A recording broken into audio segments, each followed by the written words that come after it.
I have no idea what videos to make. I feel like I'm all out of ideas and I don't know what to do.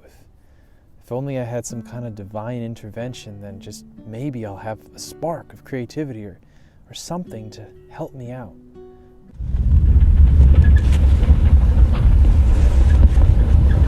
Oh, it's so bright. What is that? Oh my, are you an angel? Indeed, my boy, I am an angel. Are you Michael or Raphael? My name is Dimorphious. Dimorphious. Dimorphious Plip.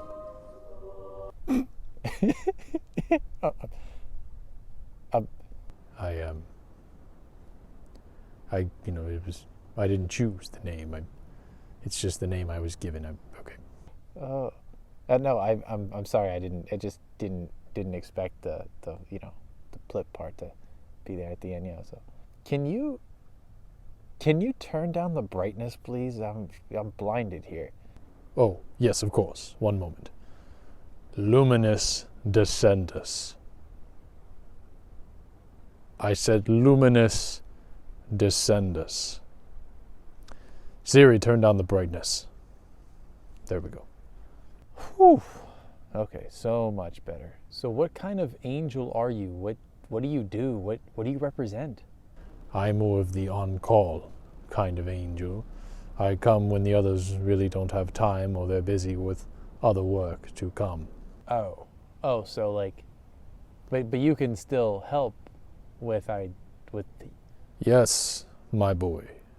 I suggest that you make a compilation video of all your greatest moments of 2020.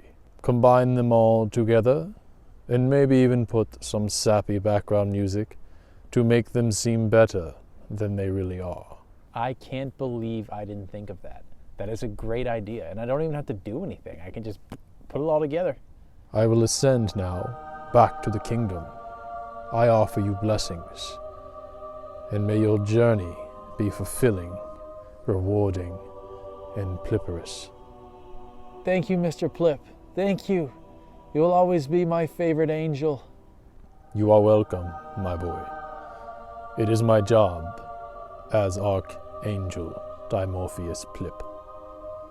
Dimorphious. Bye-bye, Dimorphious. Fly well.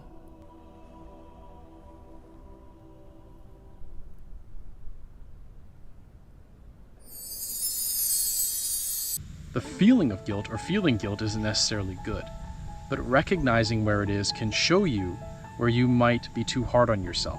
It can show you where you might be seeking approval, where you might be attached to how others think of you.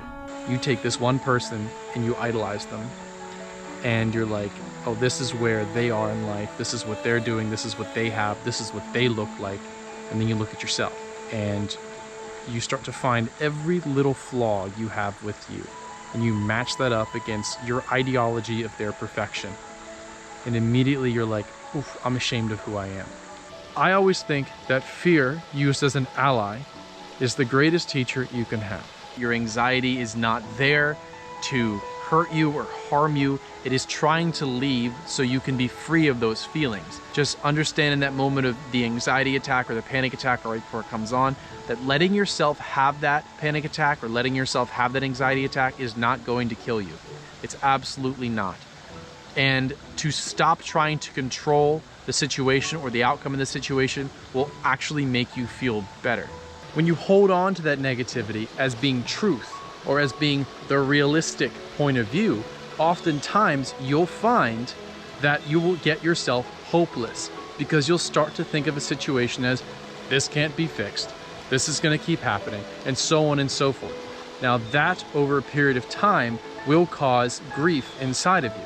I think oftentimes a lot of us have this unconscious ability to isolate and alienate ourselves, to separate ourselves from others, because we feel like no one can understand us, or we feel like nobody has ever experienced what I've experienced or been through what I've been through. No one can know me. But when you realize, again, that all of us have our own story, maybe we're missing the point. sometimes of what life is. And maybe these things that we feel aren't there to hurt us. They're not there to alienate us or isolate us or make us feel so bad. And maybe we only feel bad because we hold on to those feelings so tightly and we don't want to let them go. Be careful when you start to categorize people's levels of spirituality based on what they do in their life, because quite frankly, you can't. You know, you can't say you're more spiritual than someone because that's just your opinion. And that's not even your higher self talking. So if you really wanted to think of yourself as spiritual, as a spiritual being, you wouldn't label and categorize and order people on a list of how spiritual someone can be. You wouldn't go off and compare yourself. Seeking something on the outside of yourself will never truly fill the void that you have inside of you. That the only thing that will truly fill that void is you. I think a lot of the times we're not living in the moment, and our problems seem huge when we're not living in the moment. You know, we're living in the future and we're worried about things that are gonna happen. Everything seems so big and scary. Or when we're so guilty or torn or beat up or destroyed or traumatized in the past, it seems so terrible. But when we're in the moment, there's no anxiety, there's no fear, there's none of that. It's literally just bliss. This is the present. The message is live in the present. When you're anxious, go outside, look at the stars, and let them remind you about how small you really are. When you invite that hate, or when you hate someone, or when you look at someone in such a negative way, all you're doing is you're inviting negative space into yourself. You're inviting that negativity into you, and you're going to feel that negativity. You're really only hurting you. You're hurting you and affecting you a lot more than the person that you have hatred or negativity towards. There has never been a lie told that was not told in fear. You can't hold yourself in the light while holding another in darkness. The reason for that is because you have left room for darkness in yourself. If I am constantly seeing negativity in people, if I am constantly seeing it, I'm looking for it. Now when I'm looking for it, I'll find it everywhere. I'll find it in everything I want to find it in, because that is what I've chosen to do. Therefore, you will manifest negativity into your life. Negativity will start coming into your life in different forms. In some people it might be very obvious, and some people it might not be so obvious. But the difference is when you start seeing light in the good, in the beauty, in the perfection in people, you will start to manifest that back towards yourself. Things will start happening to you not because it's luck or because, oh, you deserve it. It's just because you have chosen to see the light. You have chosen to see the beauty. Karma is just lessons. It's divine lessons from the universe. Karma is not a punishment and reward system. What the universe will do is provide you something to help you grow and move past where you're stuck. That's really all it is. It's love. I don't look at it like it's anything else. If I have done wrong to other people and I am essentially living my life on autopilot or in this unconscious way of hurting people, but the universe is throwing me lessons, some of them which might be painful and cause suffering, but ultimately the purpose of it is to move me past that point where I'm stuck. It's to make me conscious of what I'm doing to myself or to others that could be so wrong. As human beings, we're full of emotion. And a lot of the times our emotions aren't dealt with, they're not checked in the right way. So we tend to put them onto other people as a defense mechanism or as a way of coping or dealing with our emotion. Oftentimes what projection really is responding to someone as if you're responding to your inner self. What if I told you that on the inside, on a soul level, we're all the same? Even though we may come from different places, we may look different. As we're here on this earth, we have our uniqueness about our personality. We forget that our higher selves, all of our higher selves, are conjoined. They all come from the same source. That's the beauty of it. You are special in your personality, in your uniqueness, but you are not special on a soulful level. When you have a finish line or a destination in sight, there can be a rush to get there. And when you don't have a finish line or a destination in sight, there is no need to be impatient with yourself. And this is why death, in the egoic sense, is only scary to the ego, and not actually scary to who you truly are. Because death is very intimate with life. It happens, no matter what. There will be times in your life where you go through major transformations, and essentially during that transformation, parts of you die, and parts of you are reborn. There are things that happen in your life that you're very attached to, and those things go away. Essentially, it is the death of those things. Death and attachment also go hand in hand. A lot of the times, the breaking of attachment feels like death. And death is terrifying because we've been taught that it is scary. It's a finale, it's the end. And in a way it is. But it doesn't mean that that finale and end means that it's over. It just means that it's the beginning of something new. Look at yourself. Don't look so deeply into them to try to figure out why they're doing what they're doing, because oftentimes you'll just leave yourself very confused. You have to look inward to say, why do I feel like I'm worth this person? Oftentimes I hear people say, well, it's because I love them. You can love someone and not be in a relationship with them. You can love someone and never see them again. Love has nothing to do with possessing somebody else. In a toxic relationship, if you've decided to yourself, well, I'm only with them because I love them, think of a better excuse if you want to stay. Because my answer to that will always be love them from afar. You're going to have to figure out a way to fill those voids yourself. It doesn't mean that you have to have every single void filled before you get into a relationship. You just have to put that responsibility on you and no one else. You're born creative. You will always be creative. The only thing that can stop your creativity is getting in the way of it. And getting in the way of it can be many different things. Trying to be something you're not. Thinking you're something you're not. It can be caring too much about what other people think. It can be thinking too hard about what you're trying to do.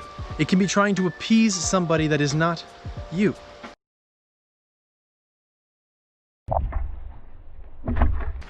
I got it. Individuality is blocked by shame because shame, I lost it. Shame, nope, still don't have it. There's no look, see that? That's my third eye opening.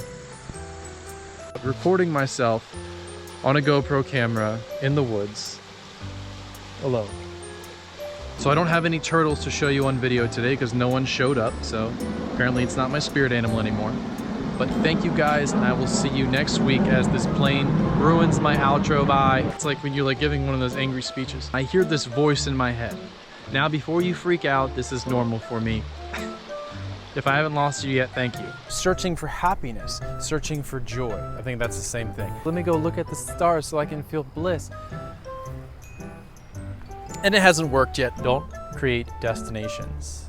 Enjoy every little thing that passes by, and you can live your life how you want to live it. Does that sound like it was going to be a nice thing to say, but then you like stumble upon your words and you're like, whatever. No destinations, be patient, enjoy life, live in the moment. Peace, love, and happiness. This is the way.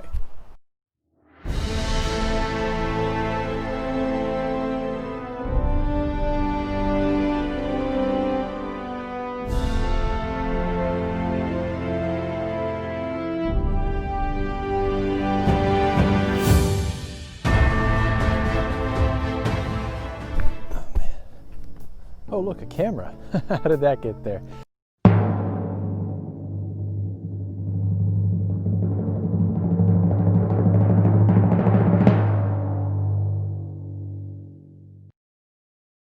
Where did he... Ah!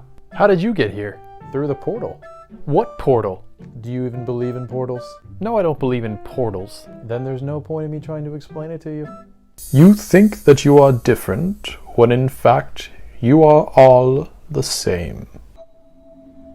What the... Is that editing, Eric? Not me. You know what that is? That's our higher consciousness. I want to give a big shout out to Outdoor Eric. Obviously myself, Indoor Eric. Thanks again, Editing Eric. Literally, I'm just kidding. You are the man. Why are you guys down there? And higher consciousness, Eric, you did all right. I mean, maybe you should try always being in me so I don't do stupid things and like, you know, but whatever. See you guys next time. And never forget to die before you die, and you will find there is no death.